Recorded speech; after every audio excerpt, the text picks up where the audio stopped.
a free agent. I don't think the the franchise tagging period is over, and I don't think the New York Giants are going to sign him. Derrick Henry is also in that group as well. So we got two polarizing running backs.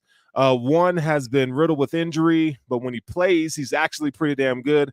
Derrick Henry continues to just destroy and be one of the top backs in the league, but there is a concern about him. He's getting older. What do you guys think? Tuck, we'll start with you. Maybe landing spots, or what are your overall thoughts of Saquon Barkley and Derrick Henry? Yeah, I think overall, man, the running back market is starting to get dried up a little bit. And, it's unfortunate, right? Because a lot of these players, they go out there, they're the best at their field. And then when it's time for them to get paid, the money's just not there. So I definitely in the running backs frustration. I mean, you talked about Eckler also well for the Cowboys standpoint, Tony Pollard, Jacobs. So you see it kind of going around the league. Now, the hardest part with Derrick Henry, we know the physical force that he can be, but I mean, he's been, he has some miles on him. He's been in the league for quite some time, almost a decade since that 2016 draft when Ezekiel Elliott was drafted, and also Dak Prescott. So, I think that for the standpoint for Derrick Henry personally, I would like to see him go for a contender. I know there's been some conversations about the Baltimore Ravens, which will be kind of nasty if he's went to the Ravens. I know they kind of brought in Dalvin Cook, and they had Keaton Mitchell, who went down with some injuries. So maybe they just go and just get Derrick Henry, and that would definitely just impact your run game. So I can see him kind of going there. Also, there's been the conversations about him going possibly to Miami, because who wants to, not want to be on South Beach, right? So I think, those are probably some opportunities for him. Now, when it comes to Saquon, it's a little bit different dynamic, because at first I was kind of hesitant on Saquon, right? But I sit back and I watch this foe in the San Francisco 49ers, and I just watch how Christian McCaffrey's got a brand new life soon as he got to San Francisco, and just sparked a complete change. And I feel like Saquon is talented enough to do it, right? So if he's kind of get a new city, some new environment, he can stay healthy. I still feel like Saquon can be a dynamic running back at the NFL level. So personally, selfishly, I would like to have him in that. Okay. So we here. In fact, I thought you'd have to talk me off the ledge, because the first time I saw someone tweet this, I let people know I am a Saquon Barkley fan. Okay. I got a nickname for him. I call him. Me and my homies call him Super Saquon. I didn't come up with my homie did. We call him Super Saquon. So I'm a fan. So I'm very biased. But the same way you feel, I believe that he would rejuvenate this offense in a way that you. Oh, Lord Jesus, that he is such a talented player, but putting him in this offense, he would do the things that you thought Tony Pollard was going to do. And that's no shade to Tony, because Tony's a very, very talented back. But to get someone that talented, to put him on a better team, which might improve his injury status, you know what I'm saying? Because if he plays on a team with more weapons, a quarterback that can get the job done in the regular season, we can talk about that later. You know what I'm saying?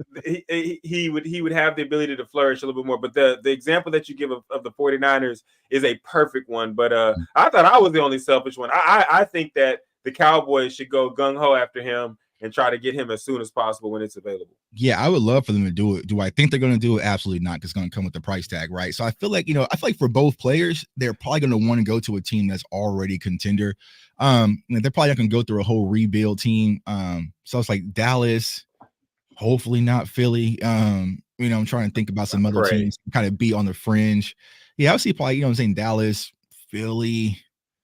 Here in Kansas City, they love the chicken, right? So they probably wouldn't do it there. So possibly you guys got Cook in Buffalo as well. So like one of those teams, or possibly even the Chargers, right? Because the Chargers is a good one because Eckler. So so there's probably a few of those places you can go to. But man, I would love either Derrick Henry or Saquon, because I know a lot of Cowboys fans like Derrick Henry. He's all you can't be too old when you're just a big badass dude. You know what I'm saying? Like right. You can nearly, because if you have a player like Derrick Henry, you cannot come out there with light boxes. And if you come out there with heavy boxes, our wide receivers and Dak Prescott's going to carve up on the perimeter. So you really need to pick your poison. So I think the Cowboys, they really miss Zeke. And I know a lot of people, they want to act like it never happened. It's like those touchdowns we got in the red zone when you just need that extra 2 yards. We needed it. We saw what happened when Tony Pollard got stopped on the goal line. So I can guarantee you Derrick Henry or Saquon is not getting stopped on that same play. So I would welcome them both in Dallas. So according to Spot Track, a contract for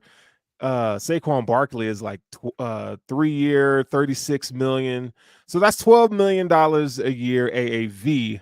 And that's pretty steep for a running back. And if you're the Cowboys, like I get and you guys correct me if I'm wrong, because I follow the Bills, and I try to follow all the teams, but sometimes it's to get into like the nitty gritty with some of these teams and what their needs are right now. When you look at the Cowboys, it's like, okay, that whole Zeke Elliott element was totally missing this season. Like, this is short yard stuff. And I'm not even talking about in the red zone, because the Cowboys offense was still prolific in my opinion. But it was that short yardage between the tackles, get through the mud kind of stuff that you guys are missing. And I'm like, okay, for $12 million, would I rather have a Saquon Barkley, or would I rather have a back in the NFL? Now, Tuck, we talked about, well, you mentioned this last week, and I kind of made a little comment on it, but I kind of see Cowboys Nation talk about Blake Corum a little bit. Yeah, well, fan base is weird, right? Because we have this Michigan phobia when it comes to I dropped the film breakdown on Blake Corum on my channel, and all the Cowboys fans was, he's too little. We don't need another Deuce Vaughn. I'm like, bro, he is not even close to the same size as Deuce Vaughn. I'm not sure what y'all looking at, right? So I would welcome Blake Corum. The one thing about Blake Corum is just kind of some of the injuries, right? And there's some other bigger bruiser backs like Braylon Allen out of Wisconsin. Here we go, the draft talk, right? There's some guys out there, if you want your kind of big physical bruising back, you can probably get some in the draft. And honestly, I think the Cowboys are probably going to go that route. I'm a huge Florida State fan, so Trey Benson is high on my list. You're able to go get a Trey Benson. He's more of a balanced approach guy that can definitely do a lot of different things 3 down back. So, and there's going to be some opportunities. I just feel like last year the Cowboys waited too long to go get a running back, right? The Deuce story was nice, you know what I'm saying? But there were so many quality running backs that was available, from Zach Charbonnet, and the list goes on and on, where they kind of set on their hands. I'm just like, okay, what are we doing? So with them moving on from Tony Pollard and possibly also Rico, now you have an empty room because they don't really like Malik Davis like that. You know what I'm saying? Deuce Vaughn is kind of unproven. So you really got to go get a guy. And I would say 2 guys, honestly, that that if things are hitting the fan, we can lean on them in the running game. So, you're not going to probably pay that $12 million AV for Saquon. Let's be honest with y'all, Cowboys Nation. But if you're not going to do that, go get some guys in the draft that can definitely help fill that void. Steven. Yeah, you know what I'm saying? I'm broke. You know what I'm saying? I'm go ahead. No, go ahead. No, I was gonna say, I always say that Tuxie say this on Twitter all the time, whatever. It's like, oh, there's a Saquon. We got Saquon at home. Got Saquon at home. We got Saquon at home. Be quiet. There's a player out of Memphis. His name is Blake Watson, a running back. And I said, they was going to make it to another Tony Pollard, bro. They ain't going to pay Tony Pollard. Let's make another one. You know what I'm saying? Like, we got it at home, man. So, and I like Tony Pollard, man. I thought he was a good back. I mean, I just don't think, I think this year showed that he wasn't ready for like the number 1 role. I think it wore on him. But when you look at him, if you look at it statistically, I think he had a pretty good season. I don't think it was as bad as most people want to say it was. I just think our expectations probably should have been tempered a little bit, right?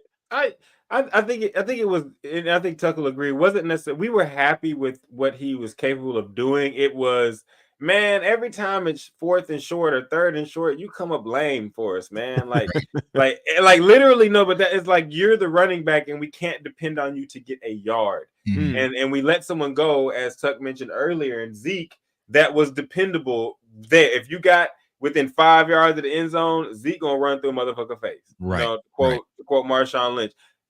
Tony is not interested in all that physical contact, and not to like talk down on him, but just to be like, when you watch him play, you can say like, okay, he's elusive. He's trying to get his speed game going. Like, we needed a guy that was going to stick his nose in there at certain times and get the job done, and we just didn't have that. I thought Lipke would do it, but he fumbled at the worst time. Right. Yeah. And that's the thing, is like, we had some guys, whether it was Hunter Lupke or also damn, I just said his name. Rico Dowdle, right? We had some guys that showed some upside. We just never. It was Rico, right? We just never Rico Dowdle, right? Yeah, Rico Dowdle. And as soon as they would kind of get revved up, it was just like Mike McCarthy would take the ball out their hands. So it's like, all right, so what's the thing? Like you said, bro, like Tony Pollard has never, ever been a lead back. So I don't know why they just thought that, hey, you can just turn it on like that. Zeke was always setting up the jab by Tony Pollard was your knockout punch, but you can't expect Tony Pollard to do both. So I just think that they just didn't utilize the running back room to his full capacity. We paid the price. But if you can talk Tony Pollard down on the price, which I don't think that's going to happen, I would welcome him back in Dallas. But I don't know. I think someone's going to toss in the bag. So unless we have all these Yeah, he's for NFL sure. colluding, and it's like, no, we're gonna talk all the running back market down, you know what I'm saying, and something like that. But I would definitely welcome Tony Pollard back, but I doubt it's gonna happen. So the projected contract for Tony Pollard right now, according to Spot Track, is a 3-year, $22 million, $7 million APY and $13 million fully guaranteed is what they're calling for. So, I mean, that's not bad. It's not bad. It's not bad, honestly. But the Cowboys can't do nothing until they get their quarterback taken care of. Yeah. You know what I'm saying? It's gonna be the priority first. So, I just don't think that Tony Pollard is going to be on the priority list. So, like I said, if he's like, no, what I really want to return, because I think he has a restaurant in Dallas or something like that, like a barbecue restaurant. Like he really likes Dallas. So maybe if they can just sell him on that, you know what I'm saying? But it's gonna have to come with a team discount, to be honest with you. Yeah. I think you guys hit it spot on that. You got something else on that? No, I was just saying. I was just gonna say I completely agree. I think it's that, but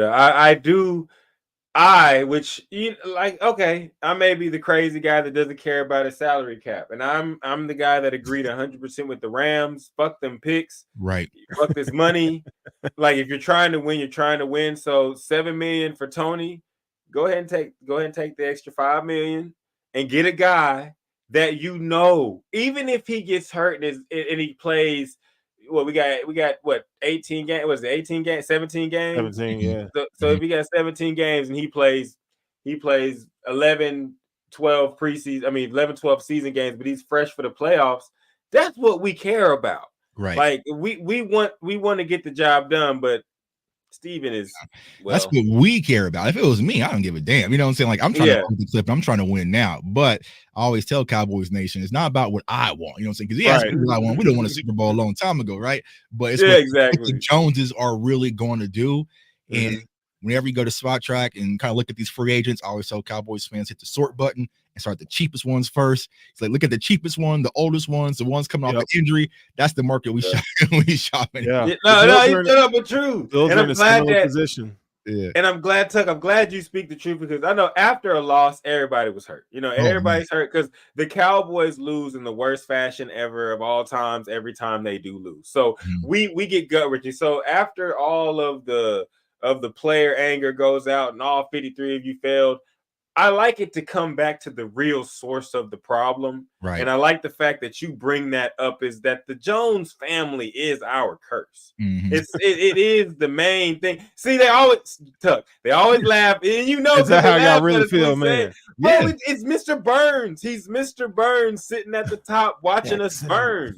Like he is, dog. Like it's his son. And really, I like that we point out Steven, because we make jokes about Jerry, but it's really Steven. His son. Are y'all Tuck, you watch Game of Thrones? Mm-hmm. You watch Game of Thrones? Yeah. Okay, yeah, he's King Joffrey. Yeah. Stephen Jones is King Joffrey. Like he's got all this power. You got a poison old dude there, right? It's something terrible. It's a terrible existence. Like all these things we talk about and trying to get these players we know, which you saw the interview, Tuck, and I don't know if you saw it. He had a 30-minute interview he had where they were asking about the state of the team, and he basically just told Cowboy fans, "Shut up, sit over there. Right. I'm gonna do the same thing I've been doing." Yeah, and that's it. Dog. I don't know if I can stomach that. And it's hard because he says Jerry been going all in. So what the Cowboys do, right, is the perfect loop. They never just been trash where you can just be fully out, but they just always been kind of good enough to pique your interest. You know what I'm saying? To buy you back in a little bit, you know what I'm saying, but keep you in that same cycle. Versus, like, I never really had a team. Well, honestly, this year, I would say I kind of felt confident about it until Diggs went down. When Diggs went down, it's like, all right. That was tough. Yeah, that was kind of a tough one, right? But there's never been that, okay, we're the best team in the league going into the season. You know what I'm saying? We smoked the draft. We went aggressive in free agency. Like, we just never had that. And coming up in the 90s, we've always, that's all we've known. So it's like, I think that's the hardest part for some Cowboys fans. Like, we used to have that life, and now that we don't have it, it's different from us. You know what I'm saying? It's like, damn, we keep losing San Fran. Okay, whatever. I'm gonna pay prime time. Now you're over here. Now I'm gonna pull Charles Haley. You know what I'm saying? Like, now we're gonna get Ken Norton. Now, you know what I'm saying? So it's like, that's what I grew up on. But now it's just like, I can't name the last big free agent the Cowboys brought in. I mean, think about it. Last year, we was throwing parties for Stephon Gilmore and Brandon Bro. Cook. You know what I'm saying? We was just like, big party. We was like, oh, that's some really good perspective, because you're exactly right. That's what I remember the Cowboys being, and it's like you guys hit on some draft picks, and now you're like, okay, well, we'll just, we'll do what the Green Bay Packers have done for an eternity and just kind of go that route. Right. And I think Tucker, you'll agree, but that's the trick that they play, is because we have a really good scout team. Like Will McClay and them do a very, very good job of scouting players and getting good players, so that like we can always look and say, oh, well, this guy's good and this guy's good. We're the chick at home where our husband has a really good job and he come home and he bring us chocolates, but then old girl down the streets getting a car. Right. Like what is going on here? You know what I'm saying? Like I don't want no more chocolate. Steven. Right. Look at the window. I want a car. Looking out the window and seeing what Philly's doing. You know what I'm saying? Like exactly. That's the worst thing. The draft in Vegas. I was in the draft room and I was talking to two media people who cover for the Philly Inquirer or whatever. And man, it was like, bam, they traded for AJ Brown. And then they moved up to like Jordan, like the walls were shaking. They're like, can you watch my stuff real quick? And I'm just sitting there, yeah, I'll watch your back. You know what I'm saying? And I'm just sitting there in the draft, like, you know what I'm saying? Like, you know what I'm saying? So it's just one of those things, like, yeah. And I felt like for me, the gut punch was it last year or 2 years ago, whenever the Rams won the Super Bowl, and Stephen Jones was asked about, their thought process. Like, well, that's not really an optimal way to go about winning the Super Bowl. Like, Fully just won the Super Bowl doing it this way. Your way ain't worked in 30 years. So maybe try it this year. And look at how quickly the Rams got rid of all them picks, won a Super Bowl. And honestly, that was a team that a lot of teams didn't want to face in the playoffs. They were right back to business. But we want to do the things Patriot way. We don't have the coach. We don't have the culture. And we damn sure don't have Tom Brady. So, Thank you. Well, all right. So before we get into how you guys are going to fix the Cowboys this offseason, okay, there is a topic that I want to talk about that's been that's going around this week, and you got your boy Cam Newton. Cam Newton. Listen, this is a crazy situation because I'm gonna retell the story for those who don't know, but there's this 7-on-7 organization, and Cam helps out. He's always there, kind of giving back to the community. And we know about how when rappers go back and help out the hood, help out the boys right in the trenches, shit always goes wrong. So Cam Newton doing his thing, and all of a sudden, out of nowhere, you see these dudes throwing haymakers on old boy. Like, and it's just crazy. So I'm gonna do a little snapshot there. Okay. And I want y'all's opinion on this, man. Like, what do you make of the whole Cam Newton thing? Like, do you, and my question after that is, do you feel like, should we start treating NFL players or with influence like rappers and not going back to your hood to help out? Well, yeah, I'll take it on first and foremost. So I'll say I'm probably about 5'11", 6 foot on a good day, about 227.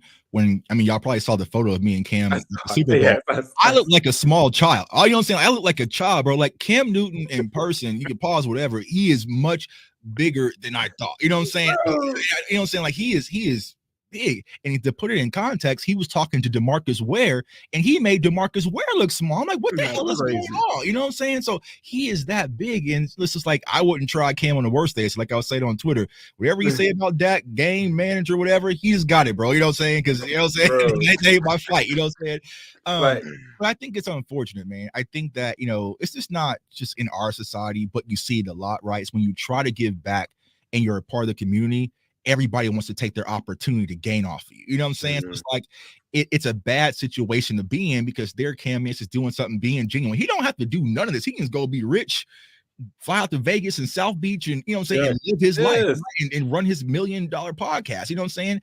But he's giving back to his community that he grew up in. But some people are going to see that as an opportunity. So like you said, with rappers, like with Nipsey, like Nipsey is giving jobs in his own neighborhood, and he died. You know what I'm saying? Like you see Dolph, you know what I'm saying? Like you see all of us, it's always us in our own spot trying to give back, and someone looks at an opportunity, and like you kind of see it isn't as us as content creators, right? Yeah. When your name starts to grow, you'll see people now coming at you. You know what I'm saying? Like I see people who just shook my hand and drank my Ciroc at my tailgate. Now they, now they coming at me on Twitter. So it's just like so sometimes when you try to make yourself amongst the community, you have to be careful because not everyone has great intent and they'll try to take advantage of it. So it's a very unfortunate situation for Cam. But I will say this.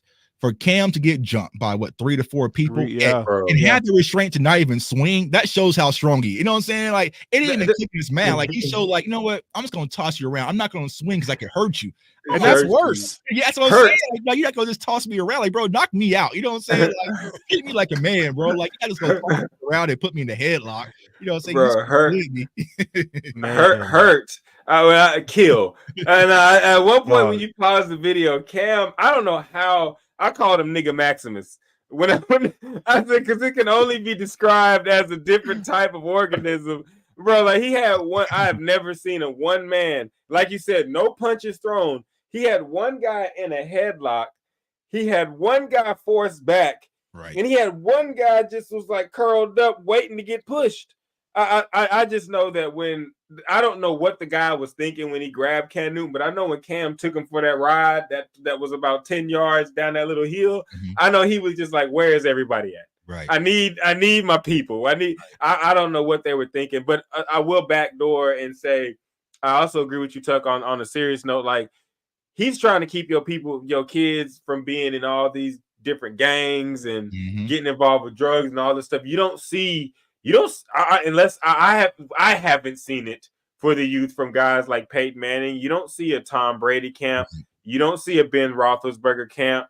You don't, and especially for the young black youth, you know what I'm saying? You don't see that. You know what I'm saying? So it's like, it's weird to see how he is the one that seems to be, from the outside perspective, giving a whole lot to the community, and everybody just spits in his face. And it's also weird that he does this because Cam is one of probably, y'all could correct me, he might be one of the best 20 quarterbacks to ever have played football. Right. I agree. Like, yeah, you go ahead.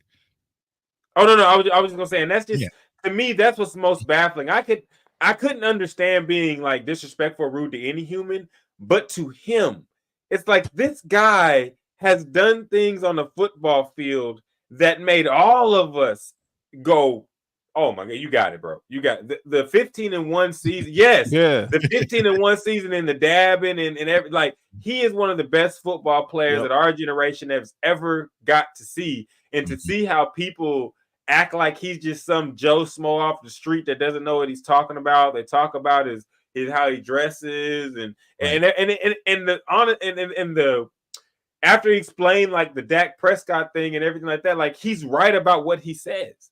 Like he's right. Like, we take the game manager thing as disrespect because everybody else means it as disrespect. But when he explains it, you're like, yo, he's actually right. And then someone else tried to someone else has taken what he said and repurposed it in the easier way to see it and said there's artists. I think it was the Bears GM. He said there's artists and then there's surgeons. And I was like, okay, so if I'm Cam, I'm like, oh yeah, y'all want to jump me and beat me up and kill me for saying stuff, but this is going to be a part of sports vernacular from now on. Now on, your game managers are going to be called surgeons, and your game changers are going to be called artists. You know what I'm saying? So it's crazy how Cam gets done. Man, we do like lyricists and rappers. So I'm saying, so we're always trying to find something to put people in the box. But I will say this, like, when I saw Cam at the Super Bowl, like, there was tons of players out there, but most, like, and I even tweeted about this, like, I saw players where fans would come up to the player wearing their jersey. I'm like, hey man, I'm a huge fan. Can I get an autograph? A quick photo with you? He's like, no, not right now. Like, their people was like stiff arm him. And I was like, bro, he has on your jersey. Like, there's no day. I don't give a damn what my schedule is like. I appreciate you. Now, these other 15 people behind you, you're good. You know what I'm saying? Because that can change the course of someone's day. When I see that Cam was walking around, no security, no big PR entourage, just by himself and showing love to everybody, in the building that came by. I sit down there and talked to him for a minute, told him about my podcast. He was kind of giving me, you know what I'm saying? So it was like real genuine stuff. And I kind of get that with Dez as well. You know what I'm saying? So it's unfortunate to see, bro, he's really in the trenches with y'all. He's not acting all high and mighty where you got to, like, he was like talking to everybody. You know what I'm saying? Some kids had the new Apple. That was the stuntastic thing everybody was doing at the Super Bowl. Like, people had the new VR sets. You know what I'm saying? So he was playing with some kids on that. You know what I'm saying? Just being a part of the fan base. And it's like, it's crazy to see people turn on him. And you kind of saw like that coach or whatever. He was already amped up before the game. Like, nah, he was already. Like, bro, like, come on. Like, you know what I'm saying? It's a 7-on-7. Like, you're trying to live your childhood by beating Cam. No one's gonna care, bro. You're not gonna be able to walk into the club and get bottle service because you beat Cam Newton in 7-on-7 football. Like no one's gonna care. Bro. You gotta go back to work in the morning. You know what I'm saying? Exactly. Like exactly. I think so let me ask you a question with your so during the interview, the dude that got tossed around like a rag doll, him and his boy were like, yeah, when Cam pull up, we've had a lot of interactions with him, but he always talking shit. Like, is that factor cap? Like, from your interactions with Cam Newton, is there some merit there? See, so for me personally, like I started off, I was like the number one Cam Newton hater. So I had to grow on to Cam, right? You know what I'm saying? Because I'm a Florida State fan. I remember he was at Florida before he went to Auburn. You know what I'm saying? So it's like I kind of naturally didn't like him. So the thing that pisses a lot of people off about Cam, and it kind of works for me too. He has like this smug arrogance, you know what I'm saying? It's this cockiness that, that a lot of people just don't like, where he can just talk to you like, all right, man, like if you go on Twitter and you type in like Cam Newton smile, I used to say that all the time because Cam was always just smiling at people like, you can't do nothing to me, right? And it pisses people off. And so I think in a competitive atmosphere, Cam is probably talking. I mean, it's football, it's high school, right? You should, you know what I'm saying? But I don't see Cam the kind of person that would pull up a bunch of random people and flexing and you know what I'm saying, doing all that stuff. That doesn't even seem like him. But yeah, it's a football game. I'm trying to get my team fired up. So if you over there clapping and barking too, like he did that, you know what I'm saying? Like that was him. That was him on the field. So it's within bounds of the field. So I don't see the big issue. It wasn't like he pulled up to do his work and was like, you know what I'm saying, call them a bitch or anything like that. You know what I'm saying? Like, bro, we get to play football. You know what I'm saying? So you hyping up your team and getting fired up. But I'm gonna sit on my sideline and talk my stuff too. You know what I'm saying? So it's just I mean, I gotta commend the boys for their little job of trying to save face, but like, don't nobody fucking care, bro. Like, you got disrespect. I don't commend it. I'm sorry. You can't do. No, you got to give him credit for going public and saying, "No, Cam Newton bullied us." You know what? New. But here's new. And I got from Baltimore. New. And here's the thing I hate the most about it, right? Because luckily it was all just online, haha, kiki, right? But we know there's a lot of cowards in our society that got scared and reached the bag or something, and then something could be unfortunate, like happened here at the Kansas City parade. So it's like, just don't even be in that situation. You know what I'm saying? You know, F you, FB, you know what I'm saying? We keep it moving, Cam. Next year we're gonna beat y'all, you know what I'm saying? And keep it moving, bro. Like, but I don't know how you talk this homeboys into jumping on because I'd be like, yo, chill, dog. Exactly. Thank you for saying that. Because I would have been the one in the group like, whoa. We gonna do what? We gonna run up the stairs and rush them. He's 6 what? Yeah, it's 6'6". 250 what? Yeah, bro. Like, that's it. That's all we're gonna do. He broke tackles for a living, bro. Like that's what he did for a living. And us three, you know what I'm saying? Bro, I would have been in the group. You go first, bro. You go first. NFL weight training, NFL diet, and you going stop. Bro, I would have been in the group like, whoa, guys. Hey, wait, let's think about this now. Look at him again. I would have told everybody, look at him again. Yeah, you see that? Like, nah. So last question before we move on to the next topic. So would you rather, is there someone in NFL that you could tackle, or is there someone that you can get a bucket on in a one-on-one game? Who would that person be for you both? I'm taking the bucket, man. Okay. Bucket. So you got it like down the court. Yeah. So honestly, I played basketball my entire life until my senior year of high school. So I feel like I can take the bucket. Now, who against? I don't know. Yeah, who you gonna get a bucket against? I don't know, man. You know what I'm saying? The one person I would love to get a bucket against would be Rajon Rondo. Because he's like my most hated basketball player of all time. You know what I'm saying? I know he's a defensive wizard, man. So I would love just go in the paint, bang Rondo down under the block, get that quick little fadeaway off of him and walk up off the court, man. So I'm going at Rondo. Okay, Rondo. All right. Russ, what you got? Man, no, I am one to say I would never want to step foot on the court with an NBA player. But with the question being phrased as it is, I will never get on a football field with an NFL person. No, because they hit themselves and get hurt. They'd probably hit me and I'd die. So no, I would take the bucket. Do I have to pick someone that's cold? Because you know me, I'm shiesty. Give me the worst player on the Detroit Pistons right now. Give me that 3 dribbles. I could probably get a shot off. You know what I'm saying? Oh, my bad. Wait. Are you sure? Wait. And he's got to be. Oh, I got stipulations. You didn't say I couldn't have stipulations. And he's got to be under 6'5". If he's under 6'5", I can get it. I can get a jumper off. And if you get it off, it can go in. Man, would I choose to do this? No. But I would. I like. Who would I like to get a bucket on?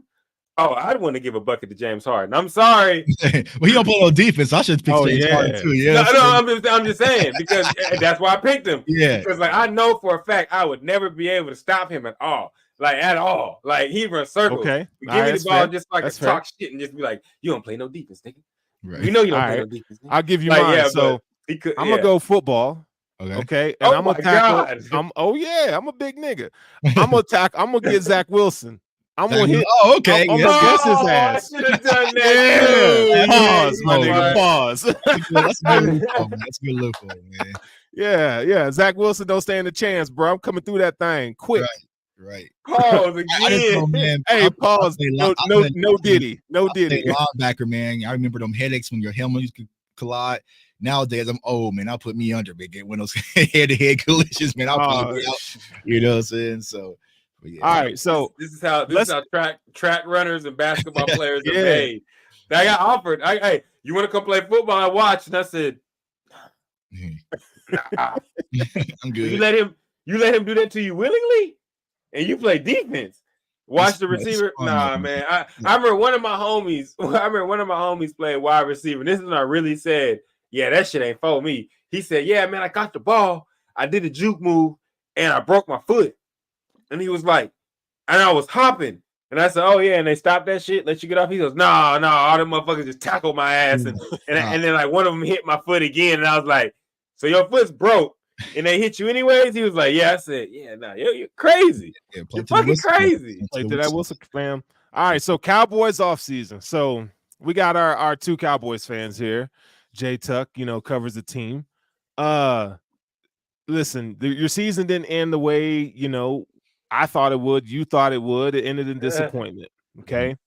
You just had a bad day against the Packers. Let's just call it what it is. Right. All right. And with that being said, one thing that like I've learned watching and covering the Buffalo Bills is that Brandon Beane has said it, and it stuck with me for a long time. And he said, in those elimination games, if you lose the game, your flaws, it shows you where you need to improve on as a team. Mm-hmm. And my first question to you both is, what areas do you feel like the Cowboys need to improve? And then after we're done with that, we'll talk about what the Cowboys can look forward to, what they can do to kind of make amends this offseason. So Tuck, we'll start with you. Like when you watched that Packers game, what were some overarching themes that they kind of missed the mark on? Yeah, I think the number one thing, and hell, you got to experience it firsthand, was stopping the run, right? So I feel like our run defense was horrible. Okay. And I felt like our offense was kind of the Instagram filter to kind of cover that up throughout the season. So I was trying to kind of, look, Cowboys family, listen, man, we ain't got no linebackers. I mean, this playing this nickels and these different safeties is cute, but eventually we're going to run up against a team that's going to say we're going to line up big on small and run the ball down, y'all. You know what I'm saying? Buffalo did it, and then you kind of saw some other teams kind of do it at the end of the season, and then, the Packers went ahead and just did it and finished this off. But, I would think the run defense will be an area to fix.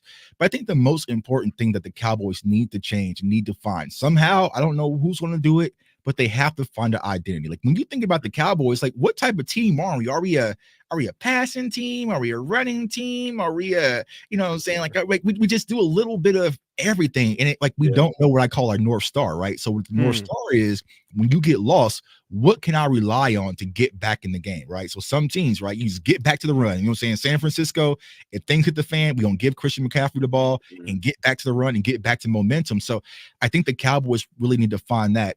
But the most important thing also outside of the run defense, I think that our stars have to be stars in big moments, man. Like we can't have CeeDee Lamb, where are you? You know what I'm saying? Because CeeDee Lamb kind of set the tone out the gate. Micah Parsons was kind of absent. Dak Prescott was slow. Preach. Tony Pollard was a no-show. Stephon Gilmore and Deron Bland was getting DeMarcus Lawrence didn't do all of our stars when we need you the most was absent, and you can't have that. You know what I'm saying? You can't have that at the Super Bowl. What did we see, right? We saw Pat Mahomes when the game was online, star. Travis Kelce, when the game was on the line, star. We saw Chris Jones in the game, their stars, their guys stepped up and said, know what, we're going to be the anchor. And I just like with the Cowboys, it's just like, we don't know who we can rely on. It's like they took CeeDee Lamb away.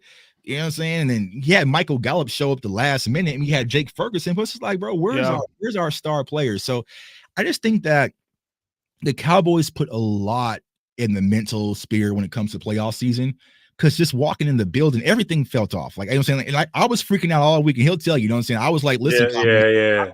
And everyone's like, no, we gonna blow it. I'm like, bro, it don't feel right. Because when I started watching film on this Packers team, I was like, damn, we got a run game. The quarterback is playing good. He can get the ball out quick. They don't allow a lot of stupid penalties and turnovers. Like, this is going to be our Achilles heel. You know what I'm saying? It was like, shut up, Tuck. We going to blow them out because they young. I was like, all right, bro. So when we came out to that slow start and they marched all the way down the field, and then we shut, you know what I'm saying? I was like, all right, here we go, right? And there's all those things, like you said. You saw some of the turnovers from Dak starting to come back. You saw some of the miscommunications and all those things start to come back. So identity, run, defense, and stars being stars in the big moment, those are the three things I would change. Okay. And I'll piggyback off of that, but Sterling, you can say, Tuck, weeks before we played the Green Bay Packers, what did I say, Sterling? I was like, the Green Bay Packers are a young team that don't know where they're supposed to be, and I don't want to play them. And what happened? Exactly. I was like, this is like you know when you have like a anything but that moment, like anything can happen but this, and then you're living real life and it's happening. You're like, how? This is like a bad dream. Like this is exactly what I thought would happen in the worst situation, and that's what happened with the Green Bay Packers. Me personally, I would, when it comes to the offseason and rebuilding the team, or not rebuilding the team, but fixing the things that are wrong, I do think that we need to lean heavily on getting some real linebackers. I think like today's league and the way that it has gone, quote unquote, soft, we have lost like the respect or the love, however you want to put it, for the real stick your nose in. What's the guy's name at Kansas City? Karlaftis? Yeah, George Karlaftis. George Karlaftis is not the most talented. He is not the fastest. He is not the strongest.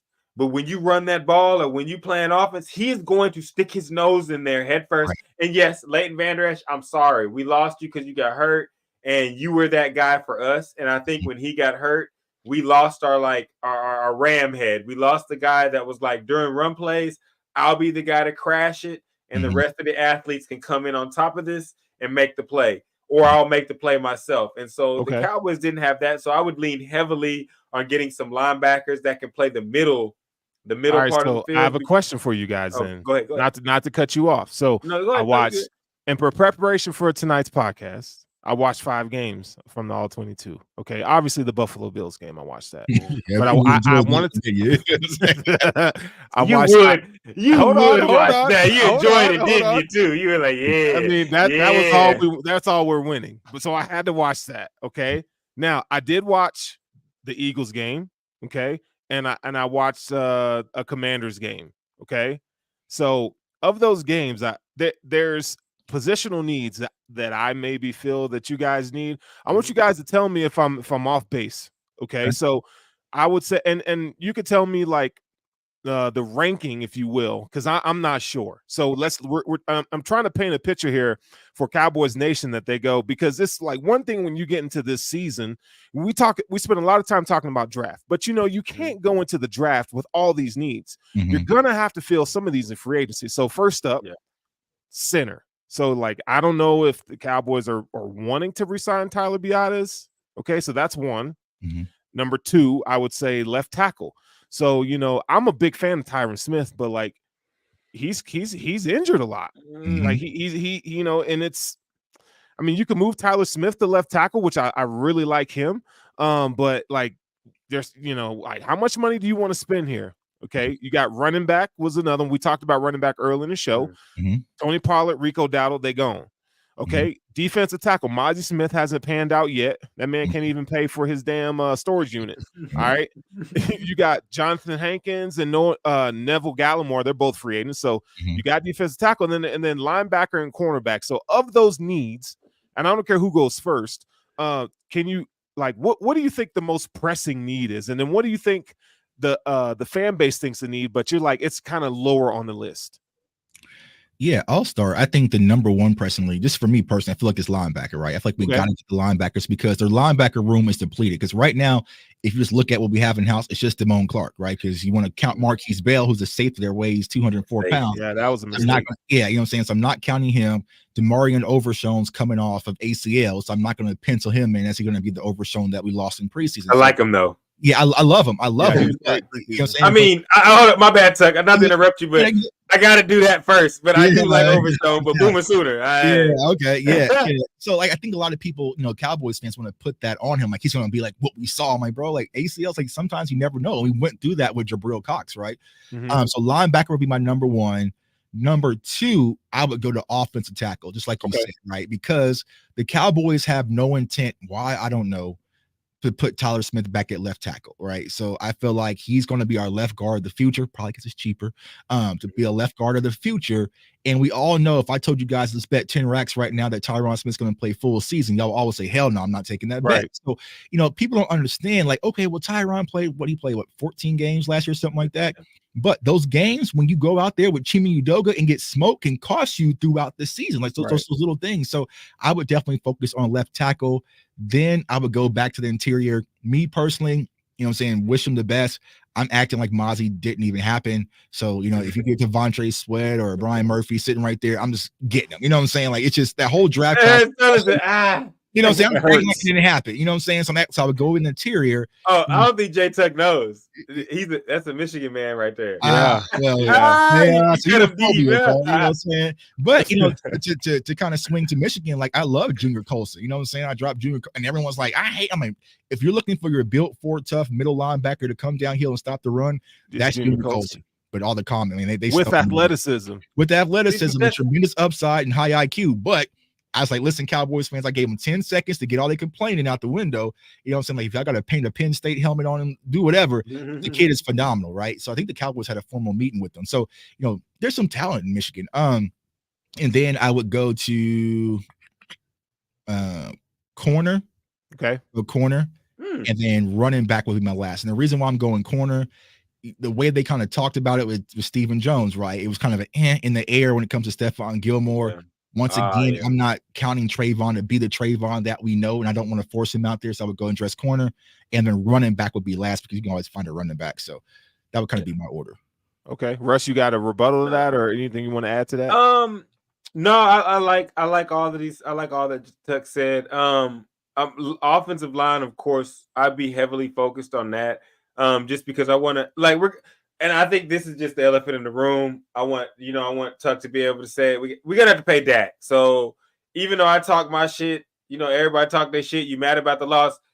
There ain't nothing better out there right now. So, and this ain't Madden where you can just go draft somebody and make it work. So, like, this is real life, people. So, like, we're gonna have Dak. I think you got to make it as comfortable as possible for him.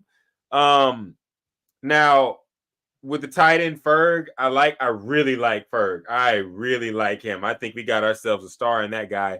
One thing I will say, running back is important. We've already discussed linebacker. Cornerback was an interesting one because I was kind of thinking like we had that soda, but you kind of got me thinking like, yeah, you're right. We don't want to force Diggs into that. But I was thinking like my main thing is like if Dak is going to be this guy that takes the brunt of the fall, if Dak is going to be this guy that we have to put in these situations, can we set him up like Joe Burrow set up?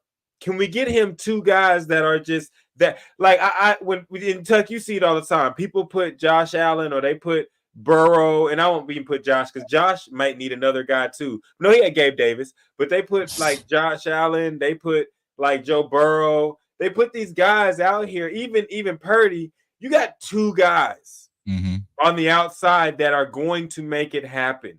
And Cooks, I love Cooks. He's a great receiver, but Joe Burrow has T. Higgins and Jamar Chase. Right. If we give Dak Prescott a T. Higgins to our quote unquote Jamar Chase and CD Lambs, let's see what happens. Yeah. And so I'm the type to think that like the way that the team is being built and the way that everything is being put on his shoulders, whether it be, you know, we could talk about draft guys in the draft later, or whether it be Mike Evans or another free agent of anybody's choice. Like I would be one to say, okay, if we're gonna put all this on Dak, we're gonna go spend some money on a primetime running back, and we're going to go spend some money or a draft pick on a sick receiver that we know. Adonai Mitchell from Texas. I would love to see him in a Cowboys uniform. But if we go get a very sick receiver that we know is going to make us have to pay for him in 3 years, I think that it would blow up the offense in a good way and make Dak make the world just easy. Could you imagine a world where you have the scheme that we run, Dak Prescott doing here we go, everything like that. He's in full command of the offense. We know this. You put a Saquon Barkley behind him, and you go either draft a Mitchell, or let's just spend all the money and you go put a Mike Evans next to him. You know what I'm saying? You got Mike Evans, CeeDee Lamb. I'm just saying, but I'm saying I think that Dak is good enough that if you surround him with superior talent, he'll make it happen. I think a lot of the downfall of Dak Prescott is, one, because y'all took like 3 years to realize go get him a super tight end because he likes to throw the tight ends. I think Michael Pitts should be ours.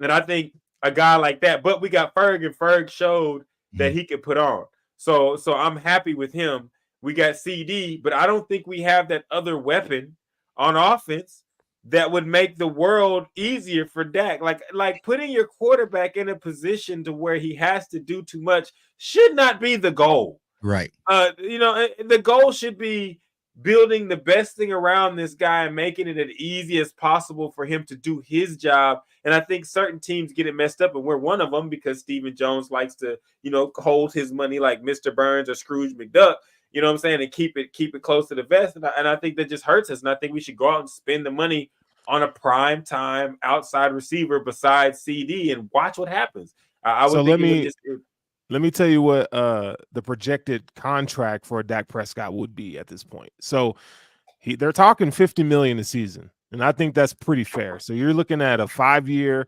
$255 million contract with an average annual salary of $51 million. Now Dak had, I believe, this is probably his best season in NFL. I mean, he was lights out this year. Do you think that's fair? Do you think that's fair market value for Dak Prescott? Or do you think he took the Kirk Cousins route and then took the nth degree of talking about betting on yourself. Tuck, what do you feel like the proper value for Dak Prescott is right now? Me personally, I would like that deal, right? If you were able to stretch it out over 5 years and give him 51, 52, throw some different guaranteed monies in there, because that's what the Cowboys ultimately like to do, right? They like to sign the longer 4 to 5 year deals so they can stretch the money out. You know what I'm saying? But I don't think Dak and Todd France are going for that. They like the short term 3 to 4 year deals because they sit back and get the same news that we saw. The quarterback market and the cap is quickly surging, right? So they want to get back into the market as quick as possible. And that was the snag in last time's contract as well. So will Dak sign a 5-year deal? I don't know. But honestly, at this point, man, I'm just like, come on, Dak. You know what I'm saying? I get it, right? You want to get every dime you can get. But, 51 mil, 60 mil, you know what I'm saying? It just is what it is. Leave a little on the table. I know I'm telling people, not to just completely screw yourself out the deal, but I'm like, come on, bro. If you had to stretch it out a little bit longer, they can kick some of them, have an extra few voided years, should be perfectly fine, right? Because you're going to make it all back tenfold just off of advertisements alone. So if that's the deal, what are we waiting for? You know what I'm saying? Go get it done. But I think that that Todd France and Dak, they're going to want a short-term deal to try to get back into the market after this contract again as short as possible. And that's where I think Jerry and Steven might draw their foot in the stand, because I think someone dropped I think it was actually Spot Rack, right? They saw an article today about a 3-year deal. He was getting around $70 million. Yeah. You know what I'm saying? So if that's the case, I was like, man, Dak, I love you, bro, but goddamn, you know what I'm saying? That's that's what I was saying. I was like, hey, bro, I'm out here fighting for you, bro, but you gotta help me out a little bit. Bro, hey, Dak. So you guys definitely are okay with Dak taking up almost 30% of your cap on the season. So let me ask y'all a question. You have to. At 70 million. At 70 million. I'm saying with what Tuck is saying, and what the combat between Dak's agents and the Cowboys, come on, man. Like, let's be honest, Tuck. You know, we like the married couple. We stuck together, Dak. You with us, we with you, Cowboys and Dak. So why don't we just try to do the best we can together? Because you like everything, like what they say, the grass. Everybody tells us what do they tell us, Tuck, on the grass always seems greener. I have a bunch of Houston, Texas fans that tell me and one of them, you know, shout out to Chris and Shotgun, watch the show. They always say, y'all don't know what it's like to be in QB purgatory, QB hell. And I'm like, you're right. You know, you're right. Yeah, we don't. You know what I'm saying? But the grass ain't always greener for the quarterback. But the grass ain't always. Yeah. You know what I'm saying? But I'm just saying the grass ain't always greener for the quarterback. Sure. You know what I'm saying? So like y'all want to, but hey, Dak, I don't know out there what's gonna be just better for you. I mean, because you know what I'm saying? Go ahead. Dak will be better without the Cowboys, and the Cowboys will be without Dak. I'll tell you that right now. If you tell me that Dak goes to the Pittsburgh Steelers or he goes to Atlanta Falcons, I'm like, God damn, you know what I'm saying? And then we're stuck with Trey Lance, you know what I'm saying? Like they would be. You just hit me with that. I just said I'm leaving him. Yeah, put his hand on my shoulder, Russell. That's the she thing. makes you a better man. Dak has 1,000% of the leverage, right? He can sit back and say, you know what? I ain't gonna do nothing. I'm gonna sit here. I'm gonna play under this 60 mil cap hit, and next year I'm gonna pack my bags, and you're not gonna get zero from him because at the end of the day, this is all the Cowboys' fault. We should have signed Dak before Carson Wentz and Jared Goff. Like we could have Jared Goff and Carson Wentz Dak a long time ago if we figured out he wasn't the guy. But we kept franchise tagging. Yeah. You know, we franchise tagging him. You know what I'm saying? We signed Zeke over him. We signed Jalen Smith over Dak. Like you should have took care of your quarterback first, right? So this is a lot of the Cowboys doing. Dak is like, hey, yesterday's price is not today's price, and you're gonna pay me what I owe. But 70 mil, though, I don't say that's a lot. 70 is steep. Yeah. You know so let me ask y'all a question real quick. Go ahead. Where after Dak's season, where would y'all rank Slide your feet, Tuck. Slide your feet. Where would y'all rank Dak Prescott in terms of the top 10 quarterbacks after this season? Where do you think he falls? Ooh. Okay, I would have one Mahomes, of course. Me personally, and it's just me, I'm still a huge Aaron Rodgers fan. I feel like Aaron Rodgers is still one of the most dynamic quarterbacks in the NFL, even though he's a lot older. So I'll put Aaron Rodgers as 2. I mean, then it's just open conversation, right? You can have I'm sorry, Tuck. Put that on the screen. 10 to 15. 12. Someone put 12 to 15, and Tuck. On this program, we interact with the people that say stuff. If you say something wild, 12 to 15, you crazy. But he changed it to 10 to 15. So I would probably put Dak top 5. I'd probably put him at 5, right? So you can probably have Joe Burrow in there, and then you could probably toss Lamar ahead of him, rightfully so. And then I would have Dak at 5. Oh. No, Josh Allen in top 5. He only named 3. I'm personally, and this is me. It's like I like Josh Allen. I still think the Buffalo Bills planted those tweets so he would slide in the drag. So I feel like he should have went over Baker Mayfield. But I don't see the big attraction when it comes to Josh Allen. Me personally. Okay, that's fair. But I would put him probably, you know what I'm saying? Like, but I like Josh Allen over Justin Herbert, right? Because I said the same thing about Justin Herbert. Like, I don't understand the whole favoritism and you know what I'm saying? Because here's what people got to understand, right? Look at how Josh Allen is treated as a quarterback, right? Because you know what I'm saying, it's the big arm, he can use his legs and all this, right? But look how they talk about Jalen Hurts. He does the same thing and actually been to a much higher level than Josh Allen. You know what I'm saying? So just from using context there though, because you know Hurts has the best roster in the league, best offensive line, 2 great wide receivers. I mean, like, come on, dog. Like, I mean, you know what I'm saying? You got Stephon Diggs, like you got Dalton Kincaid. You know what I'm saying? Like you have. Well, yeah, you know what I'm saying. So it's like I just feel like with Josh Allen, like he's a dynamic athlete, but I think people get mixed up. Like again, the quarterback. You know what I'm saying? How is he post-snap? How is he pre-snap? Like the turnover prone, decision making, like that game versus the Jets, bro. Like I remember I did the film breakdown. I was like, oh, it was bad. And so it's like those games, and it's like a consistency of those games. It's not like it's just one game, like a blip on the radar. So it's like if you happen to be contained in the pocket and turn into an actual real quarterback, that's just not Josh Allen's game. Now, can he make every throw? Absolutely. Yes, he has the arm strength, he has the physicality. I mean, he's a physical freak, right? But it's pure quarterback. that I would want to be my quarterback for the next 10 years, I would have Dak Prescott over Josh Allen, because we all know those dual threat quarterbacks, when them knees get weak and them legs get old and you have to sit there in that pocket that second half of your career. What do you really like? You know what I'm saying? What do you saw what happened with Cam, right? Cam was a physical freak. No, yeah. I mean, it takes a toll. Well, that was you got Lamar, but you got Lamar up there. Yeah, like, the only reason I would give it to Lamar is because he got the 2-time MVP. But honestly, I would say the same thing about Lamar. You know what I'm saying? So it's a cluster. You know what I'm saying? It's a cluster. So I would give it to Lamar just because he's the 2-time MVP. But like, even me personally, right? Okay. I just don't see the scare factor when it comes to Joe Burrow either. You know what I'm saying? Well, I was gonna say, I said back and saw Joe Burrow get packed up by Cooper Rush at home in Dallas. You know what I'm saying? I was like, it just says this is not this fear factor. Like, oh my God, you know what I'm saying?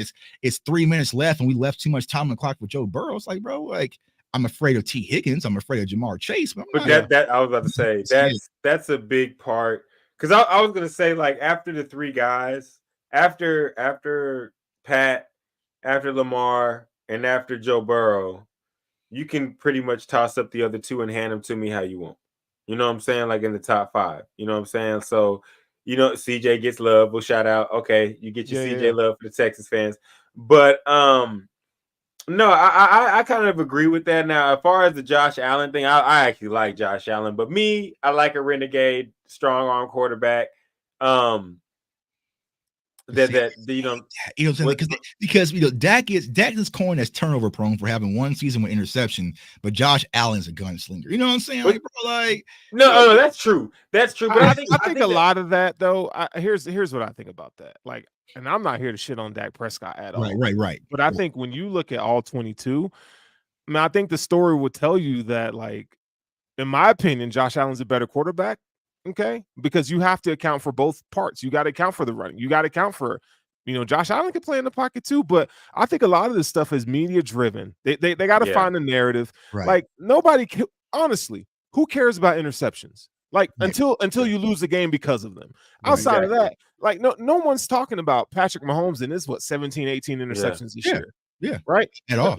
Yeah. Nobody cares. No. That's big facts. No, like the interceptions, you got to throw the ball, and the amount of times they're throwing the ball against these defenses, you're going to throw some picks.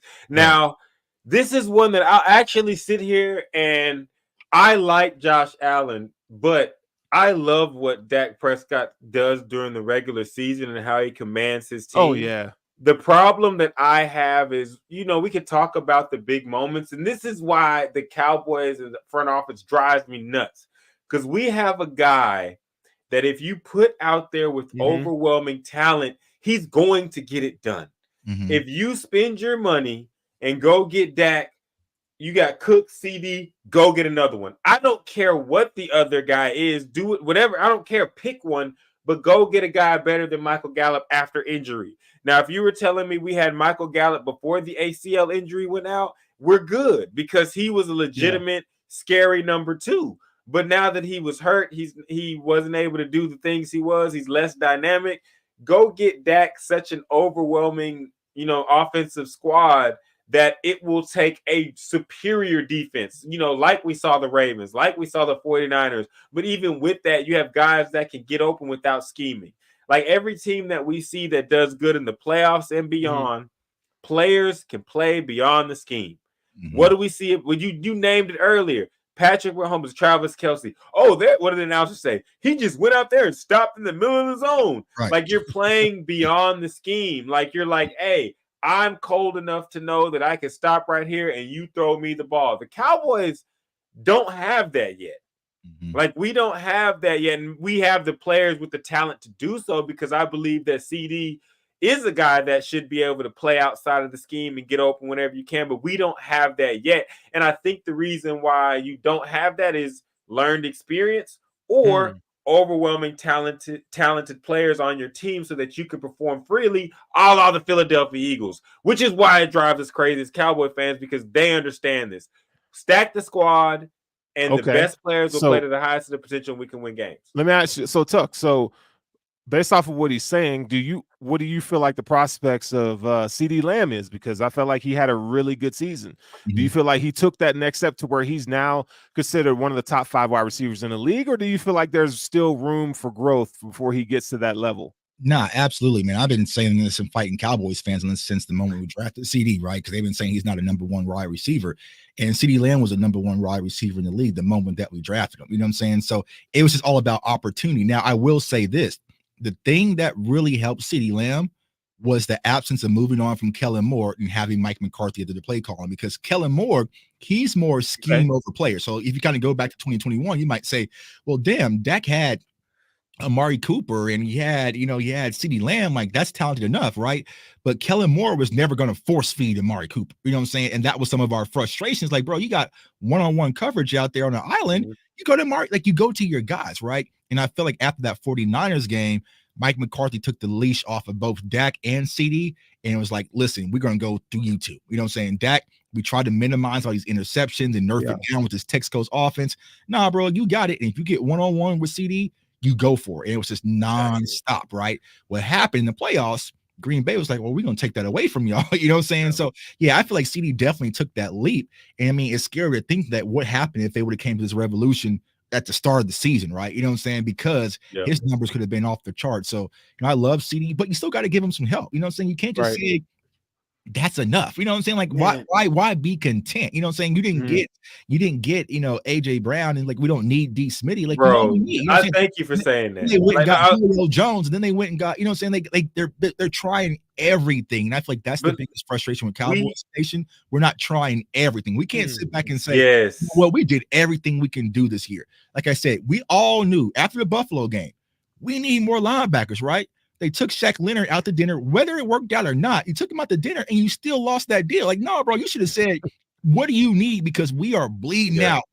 I don't care if we got to overpay a little bit, but we cannot let you leave this dinner table without you being a Dallas Cowboy. Go off to Philly. You know what I'm saying? So those types of things. And then they took Shaq Leonard out. Then they cut Rashad Evans. You know what I'm saying? So it's like, then you depleted the linebacker room. Even like, well, what are you doing? So, that's the frustration. Is like, if you really want this team to cook, give Dak all the utensils, man. You know what I'm saying? And not to cut you off, Tug, but I want to say that when you said this before, you were talking about the defense. On the offensive side, we are the only team besides the team that has Pat Mahomes that when you key in on our best receiver or our best offensive weapon, we don't have another guy.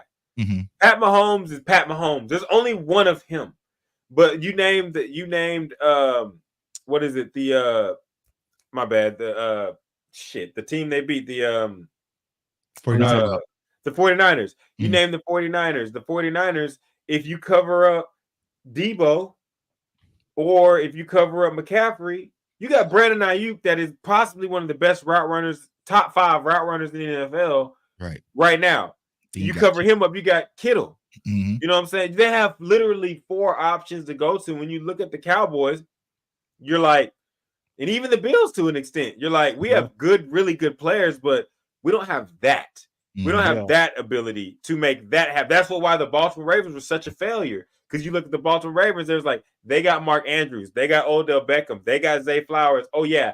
And they have Lamar Jackson making plays, you know what I'm saying? And they have this defense. When you look at the Cowboys, you're like, when you key in on what we do best, who's going to make a play? So let me ask y'all a question then. If you could have one acquisition, whether it be the draft, and you have to consider your draft value. So where the Cowboy, I think you guys, 24th or something like that? Right. If you could have one acquisition on offense, all right, let's say at the wide receiver position, the free agent or in the draft, who would you want to be the running mate with CeeDee Lamb? Who would you want that to be? Okay, you changed it up because I was like, at first I was like, you gonna say who do you want to be the offensive player? Because I was gonna be like Andre 3000 in that be cool with the gun. Give me Saquon Barkley. You know what I'm gonna do. But bang, but no. If I'm the GM, it's offense, and I have all the money in the world, I'm going with Mike Evans. He knows how to win playoff games. He knows how to get open in clutch situations. He knows how to keep from being covered. And I'll put it this way. As far as receivers go, if we keep Brandon Cooks, having 2 guys on the outside that can do what they do and having Cooks running crazy deep, that would be something that I would like. That would be something I would do. But that's a lot of money. Yeah, I'm gonna be realistic because we ain't doing it. You know what I'm saying? Me, it's kind of put me on the spot because I love them both, but I would probably draft, and I'm going with my guy, man. I'm going with Keon Coleman, man. Keon Coleman. I'm going with Keon Coleman out of Florida State, but I also love Troy Franklin out of Oregon as well. You know what I'm saying? That's the speed. So that's I'm the not speed, crazy. you know what I'm saying? To stretch the field. So I would go with those two, man, but I would love for us to go get Keon, man. He's a yak guy, an underneath guy that can do a lot of different things, man. And, watch him in Florida State. I mean, if you go and watch, and I tell people, right, if you go and watch Florida State versus LSU and just sit back and, grab a drink or whatever you do and watch the game, tell me who was the best receiver on the field that game. You know what I'm saying? So it's he's a beast. You know what I'm saying? He's a beast. And every time we needed him in a big moment, he definitely showed up. I know the conversations, can he separate? That was just more of Mike Norville's style and, Jordan Travis's style. Like, you had two big receivers in Johnny Wilson and Keon Coleman. Like, I'm just going to go press square and y'all go get it. You know what I'm saying? But exactly. He said press square. Exactly. I would go with Keon Coleman. I would love Mike Evans, but I know they're not going to do no Mike Evans. Yeah, that's a hefty price tag. Yeah, it's a hefty price tag. You know can I say this? Can I say this one thing though? And we're not going to get into it, but if you'd love to join us when we do talk tight ends, I think it's going to be next week. Tuck, let me know. You can come talk with us. But Jaheim Bell stood out to me.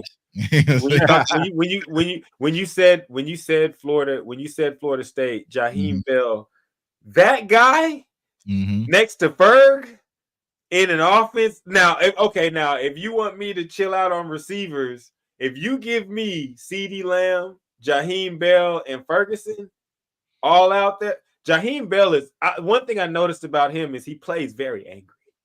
And I like a guy that plays, but he reminds me of? He reminds me of the guy from he plays for the Chargers, Gerald Everett. The way that he's at, but he plays at a I love my football players, no homo, but I love my football players to play angry. I like when you run like you want to punch somebody instead of stiff arm them. And Bell plays with, if you watch his film, he plays with so much anger. It's just beautiful. Like from blocking to trying to get open on routes. Like I would love, if you're gonna go draft Coleman, I'd like Coleman too, but let's talk about what the Cowboys probably gonna do. Jaheim Bell would be a great addition, to sneak in to put with the guy that you already have. I call him Baby Gronk. You got in Ferguson, you already got CD. I would like to see that, but me personally, I'll go back to it. Even if you go after a guy like Leggett in the draft, or if you go after hey, I'm glad you spoke on it, Tuck, because Sterling, I love me some Troy Franklin. No homo, Troy Franklin is I love it. He is nice. He's dope. He's dope. Yeah. I would just love to see the Cowboys get like a full compliment. Like give Dak like all the things he needs to succeed is what I want to see them do. Here's why Troy Franklin is a good one. And please, Cowboys, do it, because I also am kind of old school in the aspect of when you have a guy like CD who's a playmaker, catch the ball type possession receiver, if you will. I like to pair that type of guy with a speedster of elite talent. And Troy Franklin is that. Troy Franklin is a guy that you'll give him the ball and 1 second later you're like, holy shit, he just broke for 40 yards. Like now he's not the guy that you put in the position to be the main guy on your team. But I think with a guy like CD, you put a cornerback on an island with Troy Franklin, he'll have some problems. Right. Okay, so with that being said, we went over on time on these topics, so we might have to post our NBA stuff a little later. But that means Tuck enjoyed his time. But before you get to closing, Sterling, I will say this: Tuck, Kyrie is that man. And Luka, it's working. It's working. I'm not gonna lie. I told him how when I tweeted you and I told you, I said, "How about the Mavs?" And you said, "Bro, it's not even March." Like I said, like honestly, I'll tell people this, man. Kyrie is pound for pound one of the best basketball players I ever seen in my life, like live. And I watched him when he was here in Kansas City and Duke played versus Kansas State, and I'm just like, this kid can just do whatever he wants. But it was just up here. Like he was just so, you know what I'm saying? You're not sure what mood he's going to be in, if he's going no call, no show. So it's like everything is going good right now. But if that one little thing sets him off, I just don't know. You know what I'm saying? So me personally, as a Mavs fan, I just wanted to resign Jaylen Brown. So you are MFFL. Oh yeah, I'm a diehard Mavs fan. So America, let me just say, we got three. All the way live from Colorado. He is still an MFFL. So that was the craziest part, right? So after the Green Bay game, like I'm not sure if y'all saw it, man, but I'm walking out the building, like I'm on fire going live on the live. Like I'm crying and cussing, I'm crying. And some guy taps me on behind my shoulder, like, man, you dropped this. I'm like, man, thanks, bro. And I snatched it back. And I looked and it was Mark Cuban. You know what I'm saying? Oh, yeah, I remember that. Oh, yeah. I was like, oh, Mark, you know what I'm saying? So, like, it was like the most awkward thing where I'm just like bombing on the Cowboys, you know what I'm saying? Stupid ass franchise. Like, I'm crying, like, I'm done with all this. And it's like, damn, that's Mark Cuban, you know what I'm saying? You know what I'm saying? So I was talking to Mark for a little bit, you know what I'm saying? So it's like, yank in the yang, you know what I'm saying? And then after I talked to him, I didn't know that's how that occurs. Like, it was like weird, you know what I'm saying? Because I was like, man, thanks, bro. I'm like, towel, you know what I'm saying? That's crazy because I saw the Mark Cuban, I saw the like. Yeah. I know the crazy thing is like if you see it from my point of view, you see the like Tuck after the Cowboy game, and he feels like all of it. He's like, why y'all keep letting us down? Da, da, da, da. But you don't see like the hey, like kind of like the hey, you just see the next thing is like, yo. After the Cowboys lost Mark Cuban, I didn't want to put him on the live stream. You know what I'm saying? I want to have a camera. You know what I'm saying? It would have been dope. Though. I will say this though, as the person that lives in the city, that is the most Mav shit ever. Because right after the Cowboys let you down, right, the Mavericks have always been there to be like, "Come here, baby, I got you." Yeah, it was just weird. You know what I'm saying? So I didn't know if I was mad or still excited. You know what I'm saying? And then it started snowing in Dallas, and then I got delayed in Dallas for like 5 days because the airport. So that Green Bay was just miserable, bro. I was in Dallas. I mean, my mom and dad lived there, but I was like, I'm ready to go home now. You know what I'm saying? Like, get me home. Airport shut down, man. But I saw Mark Cuban, man. So salute to the Mavs and what they're trying to do. But I still would have just kept Jalen Brunson. So before I always tell you, can't go back. We can't go back. We stuck now. When I say last week, it's like if I came in and said, okay, look, Tuck, I wrecked your car. I wrecked your car, but I got you a brand new Lamborghini. Right. Like, fool, like, you know what I'm saying? We gotta leave it's like Mark Cuban, at least he's going out there getting Luka some help. Exactly. You know what I'm saying? Like, at least he's trying versus Jerry been like, whatever. You know what I'm saying? Jerry fumbling the bag. Yeah, they're gonna draft somebody. You know what they would have done? Steve would have said, we know the cap would be better if we went and drafted this guy and some other bullshit and lead you along and that guy's just he's the devil. Tell us where we can find your work, man. Tell us where the fans can define you, what you got going on, man. Yeah, man. I appreciate y'all for having me on, man. This was a blast, bro. Y'all can find me on all social media platforms. That's at JTuck151. That's Twitter, TikTok, now Instagram, everywhere. So you can follow me at JTuck151. My YouTube channel is CFO Sports. So I'm doing a lot of things on there, draft wise, just covering prospects. So even if you're not a Cowboys fan, I break down a lot of films. I'm probably going to do Keon Coleman tomorrow because a lot of people disrespected my boy. But yeah, so we're doing that. Then I did the live draft show with the Final Word with Law Nation and Big Game James and Boss Cowboy and DMV. So I think tomorrow we're doing offensive tackle. So yeah, man, just love it. You know, breaking down the draft and, you know what I'm saying, just talking football. I do it here on ESPN Radio, Kansas City, with my guy Darren Smith. So we're doing some Chief stuff as well. But it's just like, you know what, Cowboys Nation, like y'all was saying, we lost, it hurt. We gotta get back to football, man. We can't sit here and complain all you know, like we hating everybody for doing a podcast. You know, it's hate to be hating. Like, bro, we gotta get back to football. And I feel like the draft is one of our only solutions to improve this team. So that's where I'm out to do. So I appreciate y'all for having me on. Absolutely, man. Sure. Thanks for coming on. I'm gonna tap in to see what you're talking about over there. Break down that Keon Coleman film for sure. Yeah, it's dope. It's dope. I want to say this though before we finish, Tuck. I know you be on the games when them Tar Heels ain't finna do shit. J-Rail, I'm sorry, Tuck. Give me one moment. Hey. J-Rail, I love you, man. I'm glad to have you in, but you gotta stop hitting us with this. And you know, actually, J-Rail, this is actually going to tie into what I'm about to say. So Tuck, I know you be on the sticks. This summer is coming when that NCAA come out. The Hesi gonna have a season. Yeah, we need you on that thing. You ain't got to use Kansas. The crazy part, man. That's like I always thought, like, man, because like back in the day, Kansas was like the worst team. So I was always trying to pick Kansas and rebuild. Yeah. But now they loaded. You know what I'm saying? Like, salute to my guy Jalen Daniels, and they got you know what I'm saying, my guy I forgot his name, but yeah, they got some talent out there. You know what I'm saying? So, Devin Neal, who's probably gonna be their best running back in college football next year. So now they got some talent. So I'm like, where can my player really fit in? You know what I'm saying? So I might go to like Boston College or something. You know what I'm saying? Well, you know, I'm gonna say this. You know what I'm saying? But I have to get my nose, man. You know, I just go get. I'm about to say, we're gonna put you in the fray because when that drop, me and Sterling gonna have a season. We're gonna figure out what we can do. We're gonna try and get as many people as possible. We know you know some people. J-Rail, this is why it ties in because now Hey, J-Rail, you are now locked into the Tar Heels. I don't give a fuck what you doing.